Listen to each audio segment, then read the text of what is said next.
Hey little bookworms. So if you clicked on this video, it's because you want to hear me talk about How to Sell a Haunted House by Grady Hendrix. One of his best books. It's the first book I ever read by him, and I loved it so much. I'm actually reading Witchcraft for Wayward Girls right now, and I'm on chapter 14. The only reason that I have not read it all in one sitting is because I've been very busy. But so far all the books I've read by him, he dedicates them all to Amanda. So this one says, Amanda, you are with me everywhere. I see you where I go. You surround me always, even though I know exactly where I buried you. And on this one, the Witchcraft for Wayward Girls, I like the inscription as well. It says, this one says, Amanda, you look at life through the eyes of a child, and I don't know where you got them, and it's making me very uncomfortable. Please stop. So I just think that's really cute. It's just such a testament to show like how he could take like such a dark situation and make it funny. He's got the dark humor and stuff. Really cool. Before I tell you about the entire book, I'm gonna give you a little brief synopsis, and if you do want to read this book, you'll know to opt out because I'm gonna give you all the spoilers. I'm gonna tell the entire book from start to finish.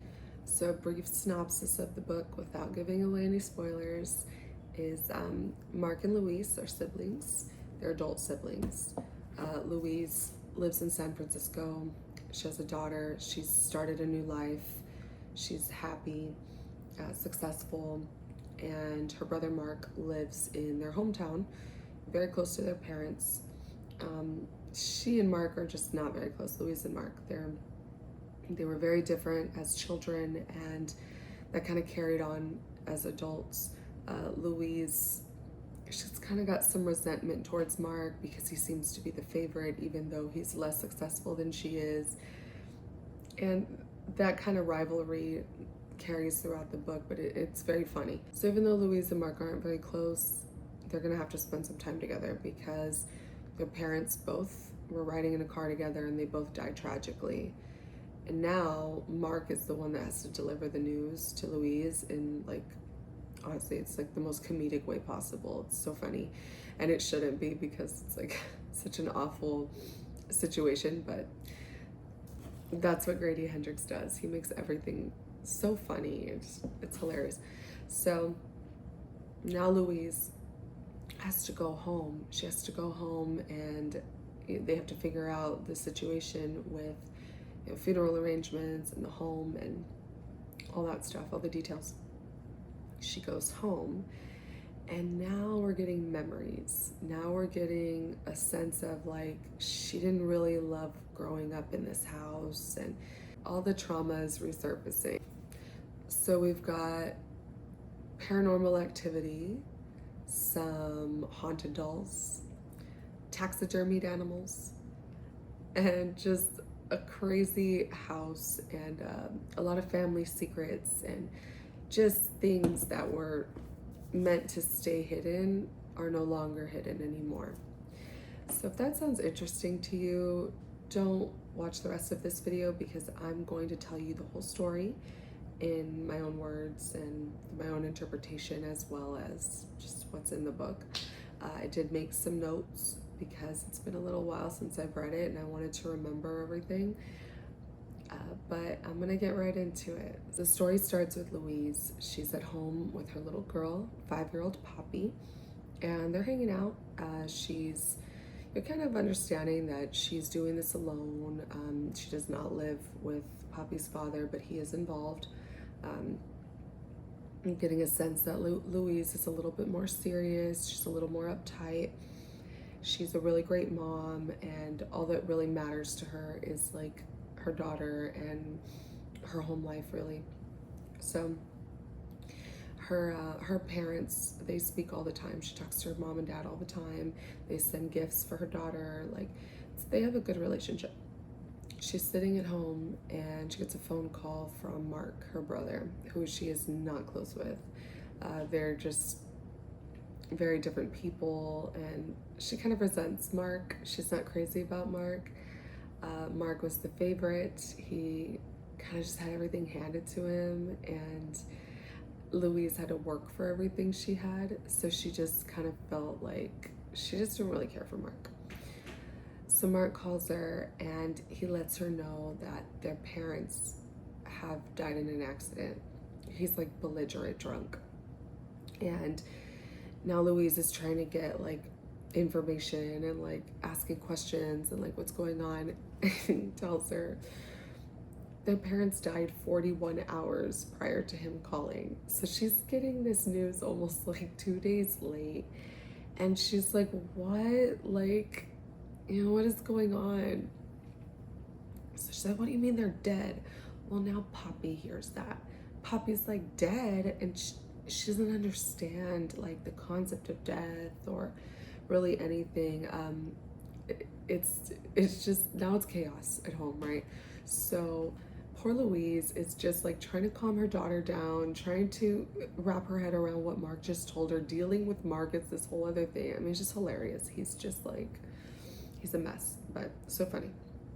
So now she's making arrangements with her ex-husband Ian, or the little girl's father. I don't know if they were actually married. I don't remember, but she's making arrangements with him so he can take care of their daughter, and she can go back home to South Carolina.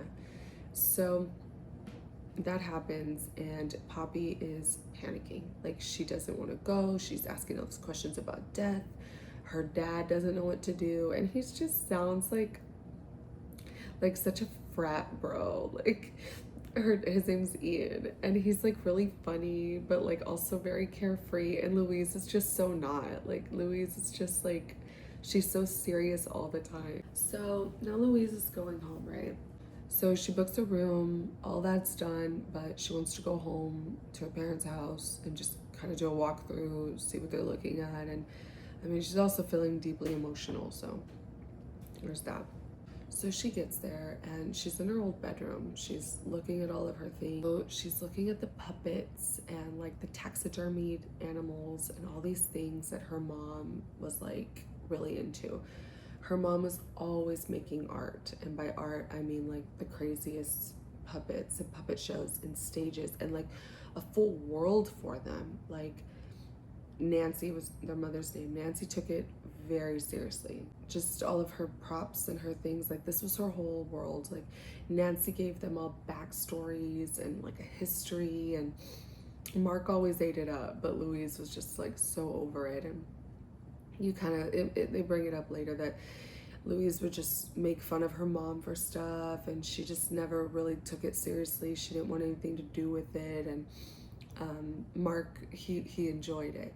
So like even that's like a point of contention for them too. It's just like Louise always having something to say about it, and like that Mark was like such a kiss ass, and Mark talking about how Louise was just like so awful to their mom and whatever, right, about it.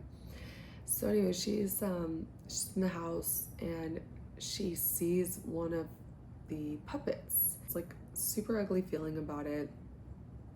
She doesn't want to be in there anymore. And then she hears like some noise, right? And the TV turned on by itself. So she's kind of like, oh, this is weird, whatever. And she hears more noise, and it's Mark. So Mark shows up with like this crew. It's like a guy and like another guy, or two guys, I don't know, like, or two other guys, I don't know, but they show up and they're gonna take everything out of the house. Like, they're just gonna throw everything out. Mark doesn't want to go through everything one by one and like shift through stuff and what are you keeping, he just wants to get rid of everything. He wants everything out of the house. So Louise is putting up a fight. She's like, Mark, we don't know what mom and dad's wishes were. Like, I don't want to do this. I don't feel comfortable just getting rid of all of mom's stuff. And their dad was a collector as well, not of puppets but other things. And Mark's like, look, I don't really care. He said, I'm having them cremated and I'm going to spread their ashes in the ocean. And she's like, Mark, when did they ever express that like they wanted like that to happen. Like, what are you doing? Louise is yelling at the guy to like, hey, slow down, I don't want you taking my stuff. And Mark's like, I don't care. And Mark tells her like she's got the bill. Like he tells this guy like charge it to Louise.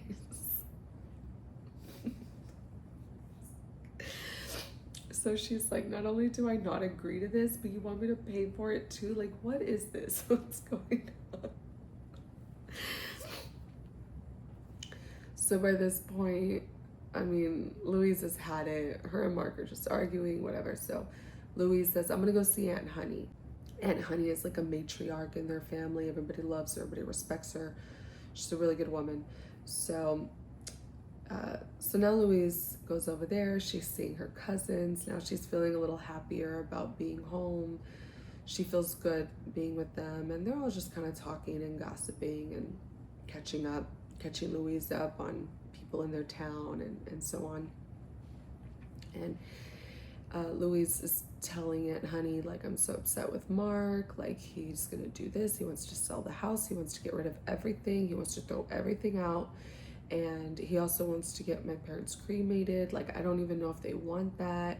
And Aunt Honey is not having it. Aunt Honey is a Presbyterian Christian, so that they bury their dead. And so that's already sending her off. And she's just an older Southern woman. You know, they have their ways. So Aunt Honey's like, that's not going to happen. And nobody's selling the house. We're gonna keep the house. The house was in our family for years. It was your mother's childhood home. You know, we're keeping it. So there's, you know, all this stuff going on. So Mark shows up. Now Mark shows up and everybody's yelling at Mark and like, why do you think you're gonna cremate your parents? And this whole thing, right? Now we get to the funeral. It's a couple days later. They decided on the funeral. Aunt Honey knows everybody in town. They know plenty of people. They arranged this. They said, we're making this happen, right? This is the funniest and most wholesome funeral, like, ever. It's just such a funny experience. We're getting Louise's perspective first, right? And Louise, she's not very religious. She's not very spiritual. She just, you know, that's not really her thing. And their mother, Nancy, and their father, Eric, so Nancy and Eric were part of a church, and they were really active in their church. Everybody loved them. I mean, this funeral was full of people. They loved these people. They were just a very nice couple, and they were great to everybody. So they had a full house pretty much for their funeral. Well, a large portion of that funeral belongs to the FCP, Fellowship of Christian Puppeteers. All of them love Mark. And Louise is just like, like, what? Mark is such a big hit. Like, because Mark was always like so cool with their mom and like he loved everything she did and like he was just like close with her. Mark knows all these people. He knows their names, he knows their families. Like, Mark is so in his element right now. And Louise is just like, you know what? Good for him. Like, she's just like, this is a lot. But they're all telling stories about her mom and just like, she loves these people already because of how much they loved her parents. So all this is going on and Louise is just really like kind of admiring Mark right now because he's being so great with people and he's really taken over the funeral in ways that she just didn't know that she could, and he's just made the situation so much better. She's getting a phone call and it's her ex, right? It's Ian, and he's calling about Poppy. He's like, Poppy's not doing well. Poppy's wetting the bed. She's struggling. She's everything completely out of character. She's like, I know, I'm so sorry. Like, I wish she wouldn't have overheard me. Like, I never meant for that to happen. Just give me a couple days to wrap this up here and I'll be home soon. So now we know Poppy's she's not taking it very well. All right, so Louise gets off that phone call because she's interrupted. Mark is trying to get the estate lawyer there at the funeral to talk to them and give them the will. Now the estate lawyer is their cousin's husband. So he's just like this guy and he's like, hey, the will. Like, this is like the funeral's still going on, like, and he just wants the will. And Louise is like, oh my god, okay. So He's like, fine, whatever, like, you know, come sit. They get down to the will, and Louise is just completely taken aback because Mark got the whole everything. He got the house, he got whatever the parents had. She got nothing but her mom's art collection, which is all the puppets and the stuff she doesn't like. Like, of all the things, like, why did I get stuck with this, right? So she's not happy, but at the same time, she's like, whatever. Like, I don't even know why I thought this would be any different. My parents have always favored Mark, like, whatever. So she did have a letter from Nancy, and she opens it when she gets home. Nancy, her mother. So she opens it when she gets home. She's reading it, and her mom pretty much tells her, like, you're so much more successful than him. We know that you're gonna be fine. We worry about Mark, and I just, you know, I know that you're a lot more level-headed and you've always been more independent, and this doesn't make Louise feel any better. She's kind of feeling like if she's punished for being smarter or more innovative or just taking more control of her life, like she feels kind of like, well, why am I not getting the same treatment? So, you know, she's kind of going through that. And it's weird because this is like that puppet that she didn't like. He's kind of making his presence known again. His name is Pupkin, not pumpkin, but Pupkin, Pupkin. Every time I saw it, I wanted to say pumpkin, but it's Pupkin. So she's kind of like noticing Pupkins around again, and she's like, it's just the ugliest feeling. So he's described as like a clown. He's got really dark eyes, and he wears this little red cape and like this little hat and everything. And he just gives Louise bad vibes. Mark never liked Pupkin. I mean, he did as a kid, but like when he got a little older, he didn't want to be around Pupkin. And that was their mom's favorite puppet. Like, Nancy loved Pupkin. He was hers as a little girl. So when she was a little girl, that kind of got her into the puppets. And we'll get further into that a little later. But now she's back home, and she's just kind of going over like different memories and different things about Pupkin, and like how her mom would like put on these shows, and like she would leave Pupkin in Louise's room. Like after the little puppet show, she'd put all the puppets like sitting in there, and Louise remembers like he would come alive, like he would like knock the other puppets down, and just things that she's like, this has to be this puppet. Like she's just never liked him, but now she's older, so she doesn't really like think like that anymore. She's still thinking about Pupkin, and she's like, you know what, I really hate this puppet. She puts him in a trash bag and like goes and throws him outside, and she's just like, I don't want to see this. I don't want to be here with it. Like, I hate this puppet. My mom's not here anymore. I really don't have to pretend that I like it. Puts it in a bag, throws it outside. Next day, Mark shows up with the same guys, and he's like, well, this is my house, you know, I can do whatever I want with it. I'm getting all this crap out, and we're selling it. I don't want anything to do with this stuff. And Louise is just really wanting to have like this like pissing contest with him, and she's like, well, these are my things. Like, the house may be yours, but everything inside of it is mine, and I might need to get some things appraised to see if anything's worth anything. And she just wants to make it a little harder for Mark, because she's irritated at the fact that he got everything. So while they're arguing, they're just kind of like talking, and Mark's not coming inside. Mark has not been inside the home. He doesn't want to. He stays kind of out in the lawn and like near the garage or whatever. He's gone to the backyard, but he doesn't want like to go into the house. So they're kind of arguing and just banter back and forth. And Louise notices in the trash that the bag she threw Pupkin in, it's ripped and there's no Pupkin. And she's like, this had to be Mark. When they were little kids, Mark put Pupkin on her bed. He used to put him there, and it would always freak her out. Like, she would walk in her room and like Pupkin sitting there. So she's just like, she never liked that. And I mean, as the story goes on, you're starting to wonder if it was like ever really Mark or if it was Pupkin. But anyway, so now she's kind of freaked out, and she's just like, this is super weird, but like she still feels like she's going a little crazy, right?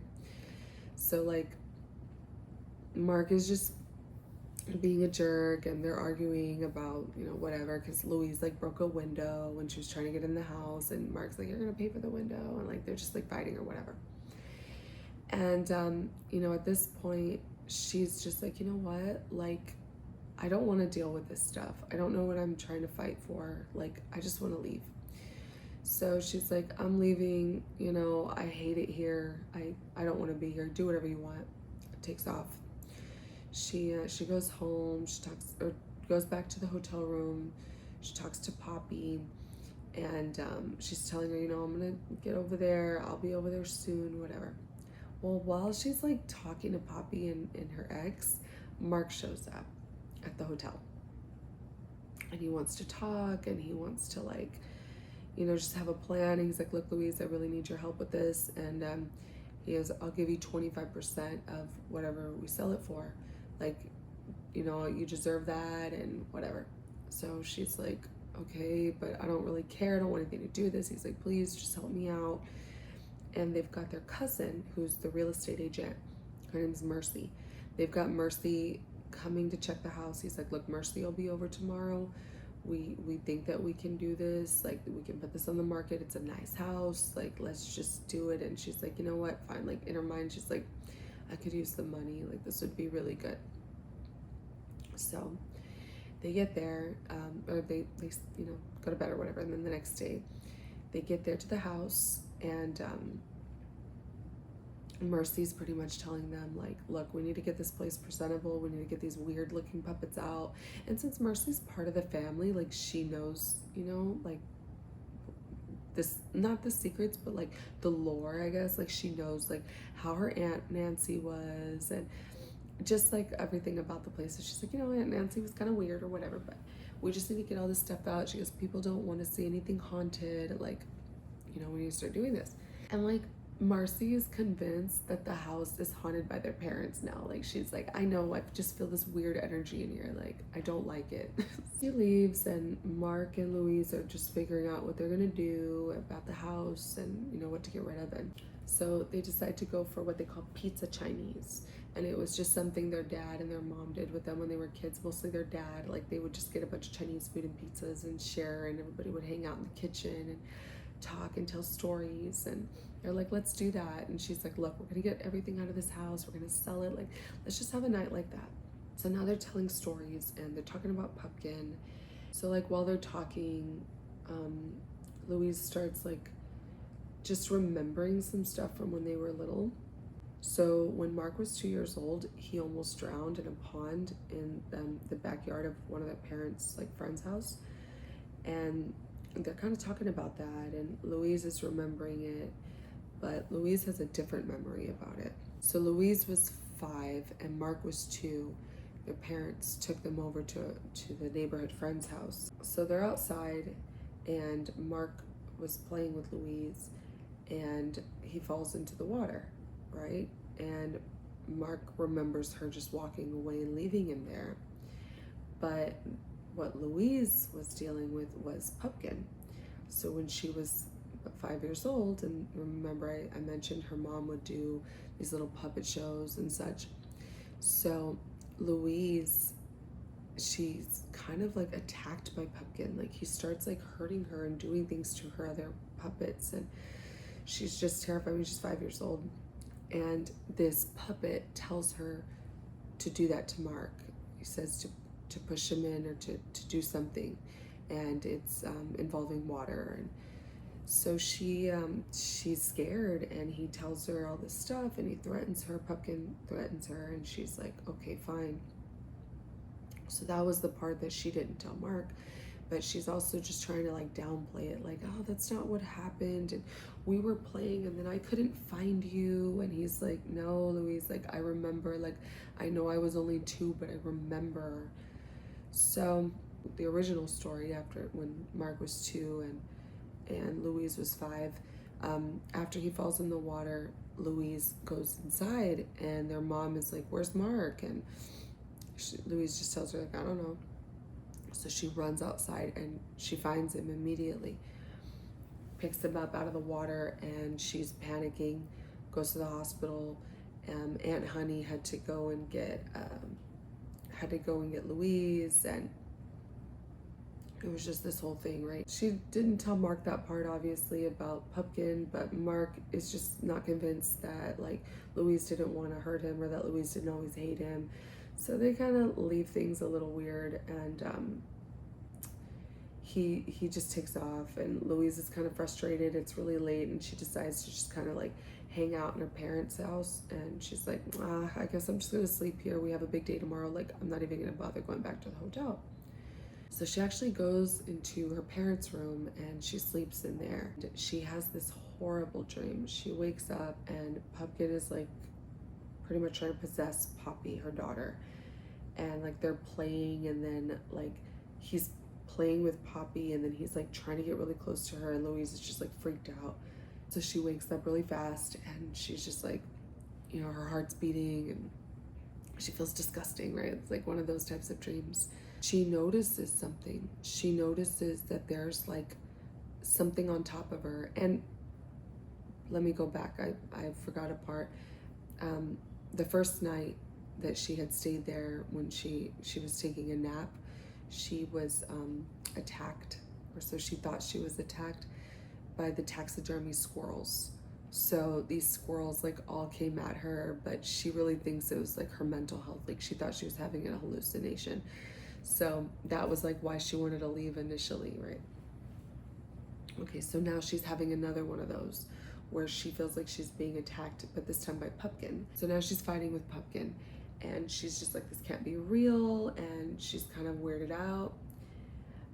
Pumpkin sticks a sewing needle through her eye, and she's just like, oh, that's it, I'm blind. She's panicking. She's like locks herself like in the bathroom, like she's like trying to hide, and like all these puppets are coming at her. Like she's just like, there's no way that this is actually happening. She hears some noise, and she's like, what is that? Like, what now, right? It's Mark. Mark like busts through the house, and he just unloads like on Pumpkin. I mean, the little puppet is like practically shreds at this point. Pumpkin, it practically shreds at this point, and Louise is just like, what is going on? And Mark's like, let's go, and he grabs her and he takes her and puts her in the car. He's like, I couldn't leave you here overnight. I know how scary this house is. Like, I couldn't leave you here. I just felt so bad. Because with the squirrels, she had taken a nap. It wasn't overnight. She had fallen asleep a little bit when she was like moving things around and just like in the house. So now Mark is like, come on, we gotta go. And he's trying to help her get the thing out of her eye. And he's like, you're gonna be fine. And she's freaking out. Like, she's like, no, I need to go to a hospital. He's like, we can't go to a hospital because you are gonna sound insane. They're gonna think that you did this to yourself. Like what do you think this looks like, Louise? You're gonna tell them a puppet did this to you? Like, let's go. So Mark takes her to Waffle House. Like, I just love Mark so much.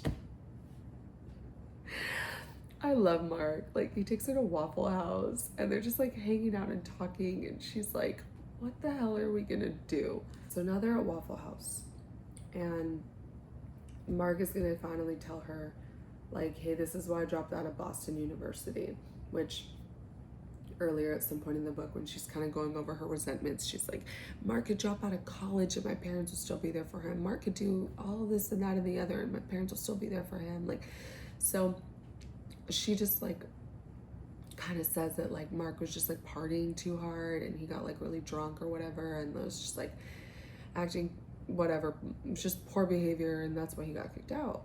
And he's like, that's not what happened. He's like, I'm gonna tell you what actually happened.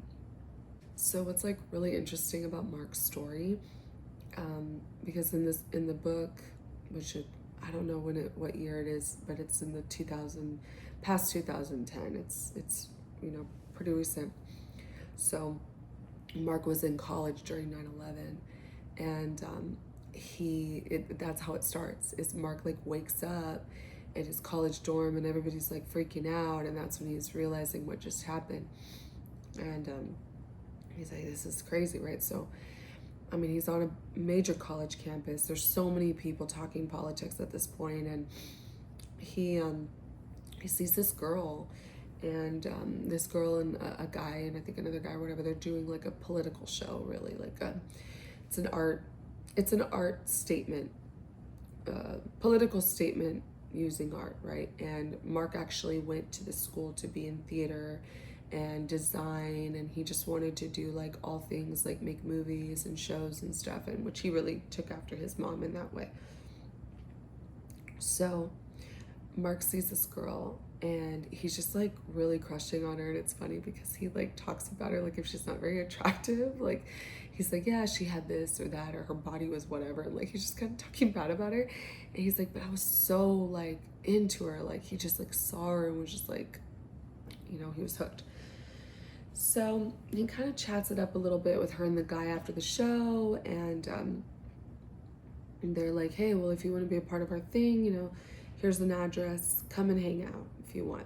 And Mark's like, yeah, this is exactly what I need, because he really wasn't fitting in with like his other theater friends. Like he kind of just felt like the place wasn't really for him, which goes back to, you know, Louise saying he never really completes anything. He can't like give himself wholeheartedly to anything. So anyway, he meets up with these people and he's feeling it. Like he's hanging out with them. I think at this point it's been a few weeks, and he's not showing up to classes anymore. He's lying to his parents and telling them like, you know, about different classes and stuff. He's just completely lying. And really he's just hanging out with these people all the time. Well, they get to a because they make props and they do artsy things, right? And they're using this guy Clark's house. Clark is one of the guys in the group. They're using his parents' like second home or something. So now they're talking about their puppets, and they all have a puppet. Everybody has like their own puppet, right? And he's just like, I know I can be a part of this. So he calls his mom and he asks for Pumpkin, and she sends it right over. She's like more than excited, right? She's like, yeah, of course. He's like, yeah, I'm doing this thing at school, blah blah blah, right? Like I just need Pumpkin. So she sends Pumpkin, and immediately he's just like, I don't know what I'm doing. Why did I ask my mom for this puppet? He's like, why did I ask my mom for this puppet? Like, this is so weird, and like he doesn't like him, right? So he's like, whatever. He brings Pumpkin around, and one of the guys makes a comment, like he's so freaked out with Pumpkin. He's like, this is what Satan has nightmares about. Like, that's how creepy this puppet is, right? Well, one of the guys, Clark, he's like really interested in Pumpkin. So he grabs him and he puts like his hand in the puppet, and immediately he does like the same voice their mom would use for him. There's no way Clark could know that. Like, Clark doesn't know their mom. He's never met their family. Like, he doesn't know anything about Pumpkin, but he uses the exact same voice. And Pumpkin has a lot of these little like jokes and like little sayings and phrases and stuff. And this guy's starting to use them. So Mark is just like, That moment changes everything for the group. Now they're moving to crimes and violence, and just they're doing the worst stuff. Like, a lot of people may have been hurt. They're terrorizing homes. They set fire to the, like, everything changes. It's not just like these political shows anymore. Now it's become so radicalized and illegal. So at this point, they do one too many things, and yeah, Mark is just like, I'm done. I can't do this anymore. It's so bad. I mean, the things that they do, and they terrorize this woman and her child, and the whole time Pumpkin loves it, and this guy Clark is just like, yeah, like he's possessed. And before Pumpkin, like, this guy Clark was not like that. Like, he was a little different, and he's kind of outspoken and, you know, a little bit more rebellious, but he wasn't dangerous. And now it's just getting worse. I mean, even to the point where that guy Clark was like treating it like a cult. Like, he had them all wearing Pumpkin masks to look exactly like the doll. They all had to like say the same words and the phrases. It was just very strange. So after the last like horrible thing that they do, Mark is like, I'm done. Like, I'm out. I can't do this anymore. And he just runs away. He goes back home because he's about like 45 minutes out of campus. So he goes back home to his college dorm, and he's just like, I need a shower and I need to sleep. Like, this is just craziness. It's been a couple days. He's not really talking to anyone, and he sees his mom. He wakes up and his mom is in his dorm. Nancy's sitting there on the bed, and it was like her maternal instinct. Like, she just knew that he needed her, right? So she's talking to him, and he's like, yeah, I don't think this is gonna work out for me. And she's like, it's no problem. Let's get going. We'll take you home. And she's like, so where's Pumpkin? And he's like, oh, I left it over there with my friends. We were doing this thing or whatever, and this the show. He's like, I'll have him mail it. It's no big deal. And Nancy's like uncomfortable with that. She's like, no. She goes, what if they can just drop it off? Well, he doesn't want to call these people. He doesn't want to interact with them. So he's like, yeah. He's like, yeah, sure, whatever. I'll have them do it. And well, obviously that didn't happen. After all that, Nancy's like, no, we're gonna go and get him. So they do. He's like, well, I guess let's go to this guy's house. They go to the guy's house, to Clark's. He gets off, knocks, and Clark opens the door, and he just doesn't even look like himself. He's so like down, and the house is dark, and it just looks pretty bad. So Mark is like, hey Clark, I'm here for Pumpkin, like my mom wants it, whatever. So sure enough, the guy's just like stares at him, and he kind of like chuckles a little bit. He's just like, ugh. Goes inside, first shuts the door, and Mark does not offer him to come inside. And goes and he gets the puppet, he just throws it on the porch and closes the door. And Mark is like, all right, well, I guess that's the end of that. So he takes the puppet, and they go home. And he's like, he's telling Louise, like, I feel like I just had to act like the last 6 months of my life, and that period of time just didn't happen. Like, I just block it out. So now Louise is like, all right, well, I guess I'm gonna have to tell you the truth, because that's what happened when the pond incident is. I felt like I was being taken over, and that Pumpkin was gonna hurt me, and so I did that to you. And he doesn't take it very well. So now they're coming to this understanding that maybe Pumpkin just always wanted their mom to herself, like, let's get rid of the kids and it'll just be me and Nancy, right? This is Pumpkin. So they're like, what if, like, Pumpkin got jealous of Dad, and like that's why this happened, and maybe this is like how they passed away because Pumpkin did it. So they're just like, what? Let's go home and let's settle this. Let's get rid of it. Let's burn it. Let's do whatever we need to do. And Mark is really apprehensive. He's just like, I don't really want to do this. And Louise is like, we have to. It can only be like this. So they do. They decide to go, and they go home. They made up a plan. Mark's gonna grab him. Mark's got the gun. They're gonna grab him, throw him in like a bag or whatever, and throw him in the barbecue pit. Louise is gonna start that, and they've already got it down. They go home, and nothing goes according to plan. Mark grabs Pumpkin, only to start being possessed, like the second he touches them. Pumpkin's like telling him something, because Mark is like, no, I'm not gonna hurt her, no. You're gonna hurt her, no. And he's like, and then he says, like, so then he tells Louise, run, Louise, just run. This is just getting bad. Now we've got like Mark with Pumpkin, and the house is chaotic. He's chasing Louise. Louise is hiding, like, because it's Pumpkin's actions through Mark, right? And Mark is a fully grown man, so you can imagine how scary this would be for Louise. So while Louise is hiding, she's having like a memory of when they were kids. Mark really wanted a dog, and they couldn't like come up with like a plan on if they were gonna get an animal or not, and it was just this whole thing. So Mark makes up an imaginary dog, right? And its name is Spider. And they really just like humanize this and like bring it to life, the whole family. his dad, whenever they're going somewhere, the dad would like open the back door to like let Spider jump in, and the mom would serve a little bowl of like dog food, and they all just kind of like fed into the fact that Spider was real. And in some ways that kind of made him real.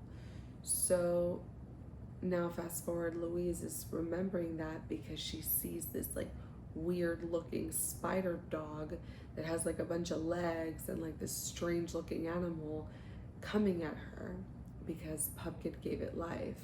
And the thing about Spider is like he's not gonna look like a real dog because he's the figment of like a 5-year-old's imagination.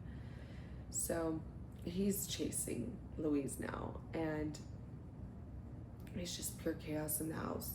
It gets so bad that Mark gets a hammer and takes it to Louise's head.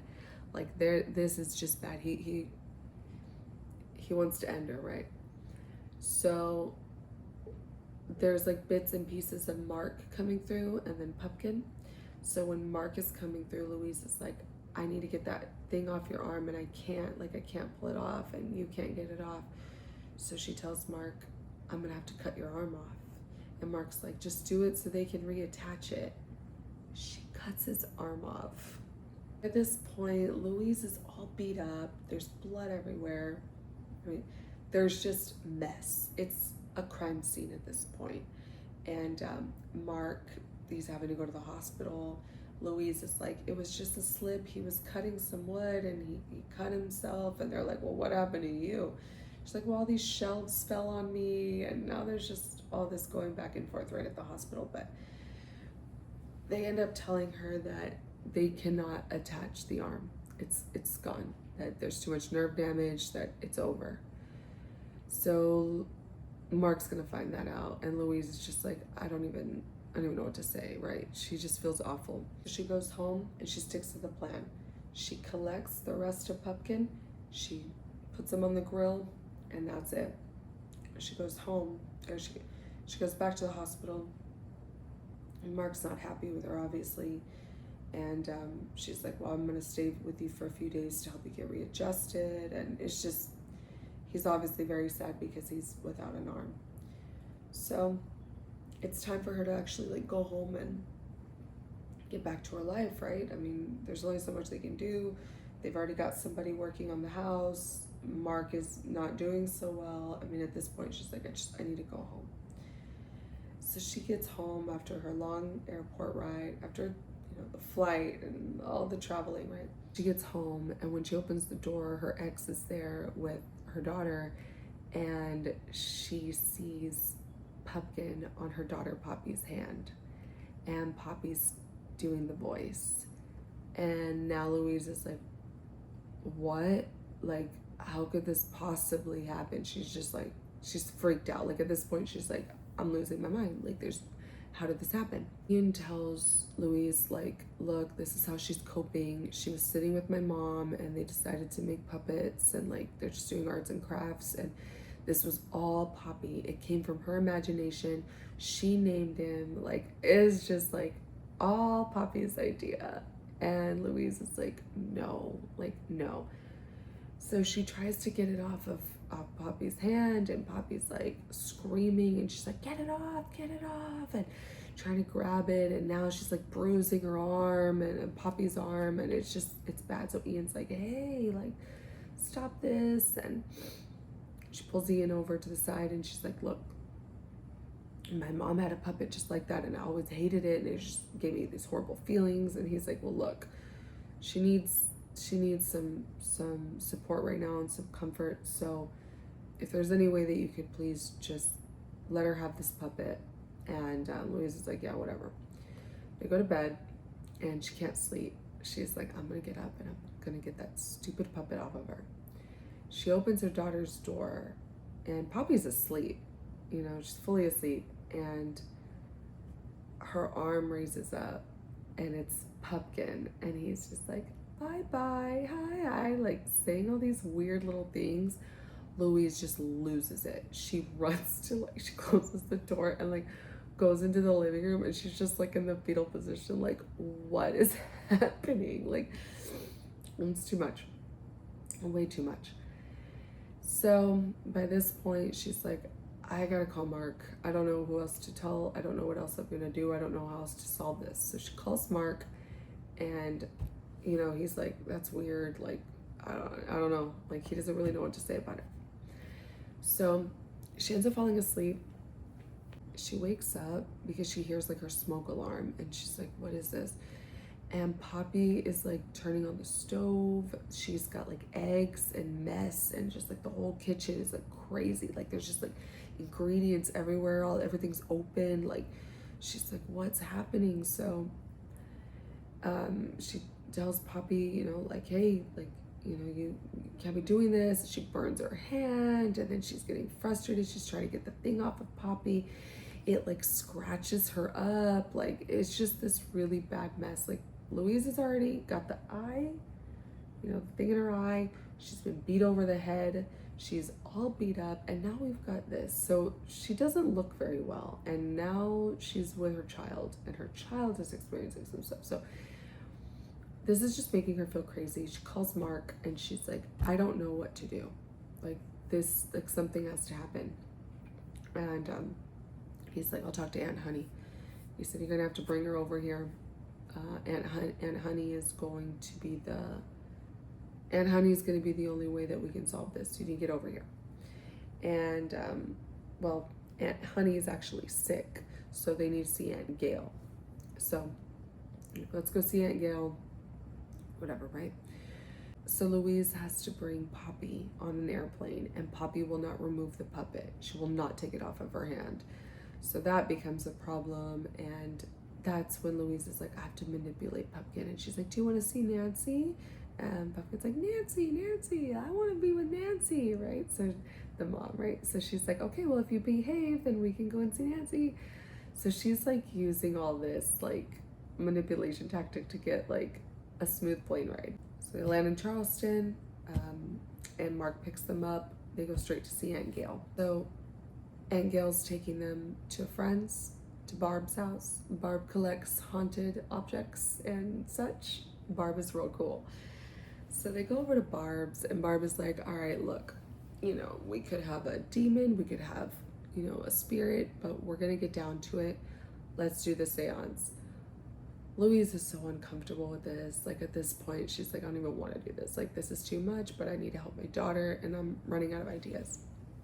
So throughout the seance, Pumpkin is just toying with them and making little voices and not giving them much information. And he's taking over Poppy, and now Louise is looking at this because she's like, this isn't my child. Like my child wouldn't talk like this, right? Like it's just all so weird.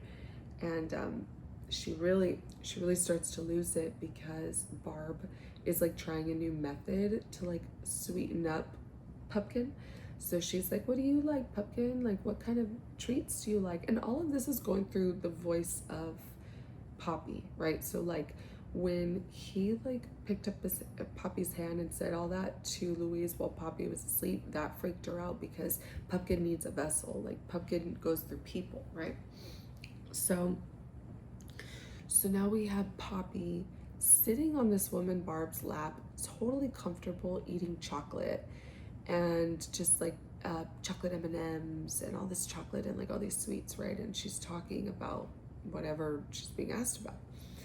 And this is when and Louise is losing it because she's like, Poppy hates chocolate. Like the fact that she's sitting there eating it like this lets me know that there's something wrong. Like, that this isn't my child. So they're terrified, obviously, and Barb finally gets down to the bottom of it, and she says, what was your name before you were Pumpkin? Like, what's your other name? And Pumpkin says, Freddie. And that's when Aunt Gail is like, oh, she says, Pumpkin is not a demon. Pumpkin is a ghost. So everybody's like, what the hell? Like, what now? And Gail tells them, she's like, well, she says, when your mother was little, she's like, I wasn't there. She said, but your grandpa, he got like a job somewhere, and grandpa was working out of town, and he took the family, the mom, Nancy's mother, and little Freddie. they took them to, they were staying in the hotel or whatever, and while the kids were outside playing, Nancy and Freddie, they were playing around outside, and Freddie stepped on a rusty nail and he got lockjaw and he died. And it was just very hard on the family. And you kind of find out earlier in the book that Nancy did spend some time in like foster homes and like other people's homes. Like she wasn't like always living at her house. And like that's kind of where the puppets came in, that she was like so close to these puppets because they were her friends and her family and she felt very safe with them. So Louise is trying to wrap her head around the story, and she's telling Gail, like, I don't know, I think we need to go and talk to your mom, because like Aunt Honey's gonna know everything. You weren't actually there. We need the full story. We need to find out what's going on, and like, why is Pumpkin doing this? And she's like, well, Mom's sick. And she's like, I don't care. My daughter needs this. I'm going to go and I'm going to talk to Aunt Honey. So she makes Mark take her to the hospital. And Aunt Honey is sticking to the same story. And Honey's like, no, he got lockjaw and he died. This, that, and the other. And Louise is like, that's not really how it works. I think that there's more to it that you are not saying. So now Aunt Honey is like, you know, I promised that I would never tell anybody what happened, and I would never tell anybody the truth. She says, but yeah, you're right. He didn't die from a nail. What happened was they were playing, Nancy and Freddie, when they were little. Nancy was 7, Freddie was 5, and they were playing outside when Freddie fell into some water and Nancy just let it happen.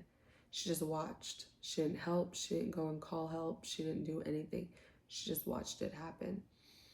And that, like, that happening broke their mom. It just completely broke Nancy's mom. She couldn't even look at her. She didn't want anything to do with Nancy. And that's why she would send her away. But the dad was like trying to be more understanding, and it was just this whole thing for them. So it really tore their family apart. And when it came down to burying Freddie, their mom couldn't do it. Like, she's like, I can't do it. I can't be without my son. I can't be without him. So she and her husband buried him in the backyard of that house, of the haunted house. So Freddie has been living back there for like over 40 years at this point, like a long time. Louise and Mark are like, we need to go and we need to find Freddie. Like, we need to get him out here. We need to figure out how we can release him to the afterlife or whatever, and, you know, try to save Poppy. So that's what they do. They go back home, and of course Pumpkin's putting up a fight. He's got all of the other puppets and things coming to life to prevent them from finding this, and they're even trying to get his help with it. They're like, tell us if we're close, because the backyard's really big, so they don't even know where to start digging. And then they're digging for like a coffin or something, but like it's gonna be deep into the ground, so it's just like they don't even know where to begin. But eventually they find this tree, right? Because Louise is starting to think of some little things that Pumpkin would say, and he would call these like certain woods and places, and just little things that he would say that had these like little nicknames. So she's trying to like piece it all together, and she ends up realizing where Freddie's at is under this like specific tree, and sure enough, he's there. So she kind of releases Freddie, and they have a little moment, and she tells him, you know, if you, because he kind of like manifests to her, and she's like, you know, tell my mom and tell your sister that I love her. And there's just like this little moment between them, and Freddie didn't really understand what was happening. He didn't realize like what death was and all that. Nobody had really explained it to him. So the family decides to have a proper funeral for Freddie, and they do that, and they have a little memorial service, and Aunt Honey's there. She's doing better. Everybody's kind of just talking and reminiscing and going over everything that, you know, and they're all just, you know, enjoying each other's company. So it kind of ends with Louise going back home, and when she's feeling particularly sad or when she wants to talk or whatever, she just calls Mark. So it just shows you that she and Mark ended up staying close after this. and I really liked that. So that was the end of it. It was a good ending. It ends on a positive note. Most of his books do. Um, I really enjoyed it. I thought it was just so funny, and I didn't give you all the jokes and all the stuff to it, but it is a very funny book, and just the way that they go back and forth, the dialogue between the siblings, and the way that they argue, and it's just very funny. But it is creepy. There's a lot of like creepy stuff. Like when like Poppy is the one being possessed, I was like, oh, I do not like this. Like I would even kind of like turn on a light really fast in my apartment and like look around because it was so creepy. But I loved it. I love this book so much. This is still one of my favorite Grady Hendrix books, and this one is starting to get really good too. I'm loving it, but this one was my favorite so far. So if you made it this far, I hope you enjoyed the story. I hope that you found it relaxing enough to fall asleep if that's what you were trying to do. And I'll see you on the next one. Bye.